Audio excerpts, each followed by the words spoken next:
देखो, घबराने की जरूरत नहीं है। ये सरकार आपकी जमीन छीनना चाहती है।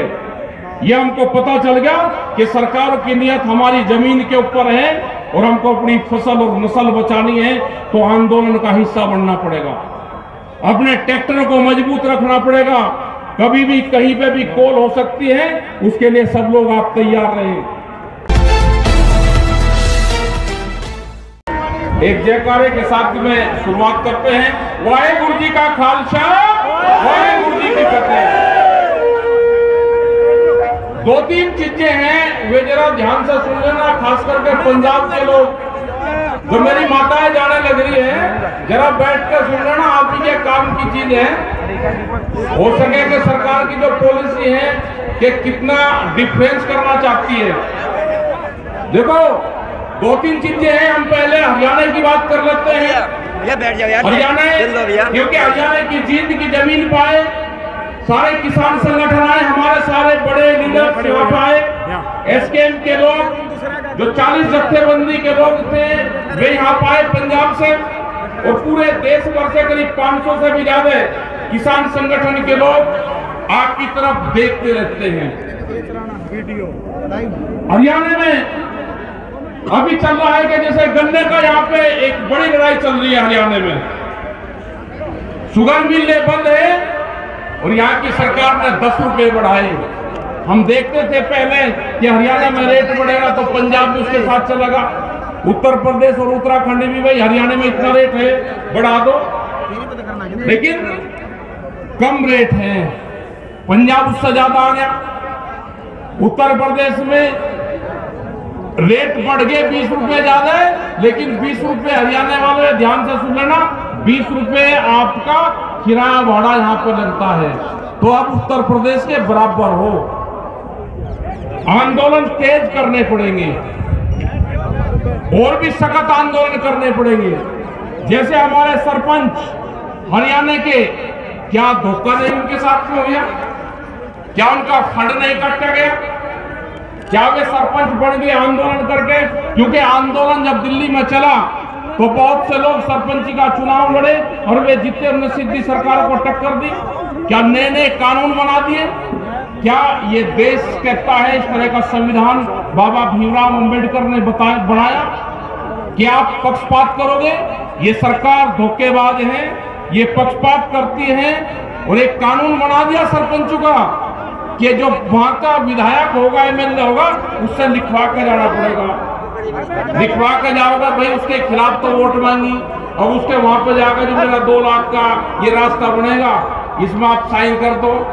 तो आदमी जब वो कहते नहीं कि खावर आंख लो जावे, फिर उसको वोट मांगा। तो ये मकड़ जाल इनका है। अभी भारत सरकार क्या करना चाहती है वो भी जरा गौर से सुन लो। भाई सुन लो जी, आप भी सुन लो। स्टेज के वाले भी तो लोग अलग अलग बैठाओ, अलग अलग बैठाएंगे, एक बस दूर ही रखो दोनों, नहीं तो फिर बात करोगे। देखो, अभी 4-5 चीजों पे वे काम कर रहे हैं, आप लोग ध्यान से सुन लेना। पहला काम उनका एजेंडा है हिंदू और सिख को लड़ाना। ये उनका एजेंडा तय हो चुका है। आप अगर उनके एजेंडे में फंस गए तो वे कामयाब होंगे, इसका मतलब आप उनके चक्रव्यूह में फंस गए। ये उनका पहला एजेंडा है कि इसको हिंदू और जो सिख हैं, इसको आपस में तोड़ा कैसे जाए, इससे बचना है बिल्कुल। दूसरा है कि खाप पंचायत, ये खास करके खाप पंचायत हरियाणा और पश्चिम उत्तर प्रदेश में है। खाप पंचायतों को वो पूरा टारगेट बना रहे हैं कि एक खाप पंचायतों को दूसरे खाप पंचायत से कैसे लड़ा जाए, ये उनका एजेंडे में शामिल हो चुका है। तो खाप पंचायत वाले एक दूसरे के खिलाफ जाना ही नहीं, क्योंकि ये बीजेपी का एजेंडा है। तीसरा, वे जातीयगत किसान संगठन बनवाएंगे, अलग अलग जाति के अलग अलग किसान संगठन बनवाएंगे, जिसमें वे शुरुआत कर भी रहे हैं। दूसरा, वे बनवाएंगे खापू के अलग अलग संगठन बनवाएंगे। तीसरा, वे अलग अलग फसलों के संगठन बनवाएंगे। हरियाणा में धान और गेहूं पैदा होता है तो इसके अलग संगठन बनवाएंगे। पंजाब में धान और गेहूं ज्यादा पैदा होता है, कुछ गन्ना, उसके अलग अलग संगठन बनवाएंगे। ये सरकारी किसान संगठन देश में बनेंगे। वे सरकार के खिलाफ कुछ नहीं कर देंगे, वे एसकेएम के खिलाफ बोल देंगे। उनसे घबराने की जरूरत नहीं। हम तो जो उनका बाप दिल्ली में बैठा, ये किसान मोर्चा तो उनसे नहीं डरा। तुम्हारी औकात नहीं है कि ये डर जाएगा, क्योंकि जो वे चाल चलेंगे हम उसको चाल का पहले पता है। हमको पता है उस चाल का, जो वे चाल चलने वाले हैं। आज भी ये जो जींद में मीटिंग हुई, इसका कारण भी यही था कि जींद और हरियाणा एक क्रांतिकारी क्षेत्र है पूरा, और ये एक बीच में पड़ता है। इसमें उत्तर प्रदेश के लोग भी आए, इसमें पंजाब और हरियाणा, दिल्ली, उत्तराखंड, कई स्टेट के लोग इसमें यहां पे आए और आनकर देखा, क्योंकि हरियाणा और जींद को लोग देखना चाहते थे। ये वैचारिक क्रांति है। और कोई बीजेपी के लोग ये मत समझे कि हम जहां पर उनकी सरकार है वहीं उन्हीं के खिलाफ है ना। जो भी सरकार है, जिस भी पार्टी की होगी, अगर किसानों के खिलाफ फैसला लेगी तो हम वहीं पे ही जाएंगे। लाठीचार्ज बिहार में हुआ, हमारे पास में एक ही दिन का टाइम था, 17 तारीख। हमने 15 तारीख को एक वीडियो डाल ली।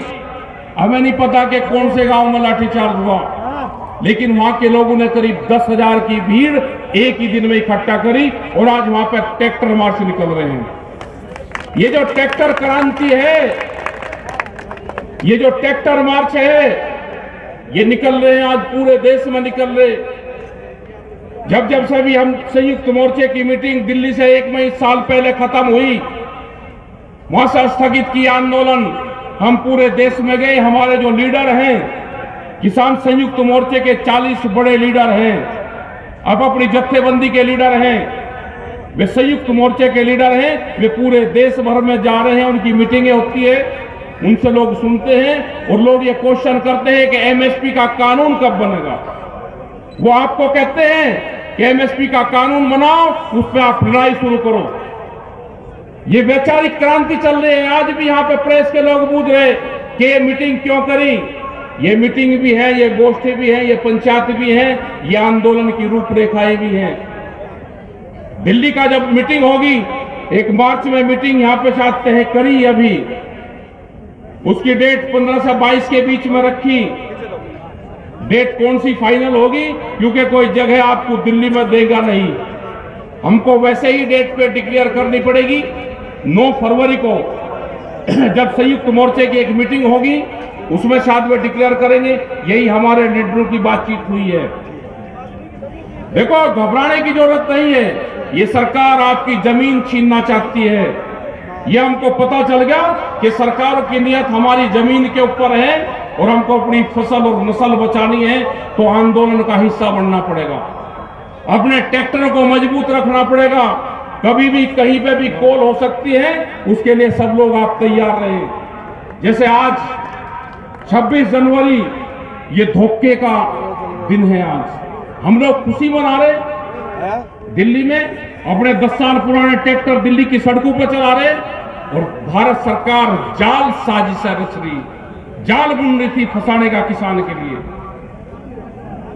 27 तारीख, 28 तारीख, 26 तारीख, ये जो 3 तारीख होगी, 26, 27 और 28 आने वाले टाइम पे, जैसे गुरु गोविंद सिंह के जब बच्चे शहीद हुए तो उनका जो धाड़ा मनाया जाता है वो 1 महीने का होता है। ये किसान आंदोलन का धाड़ा शुरू होगा।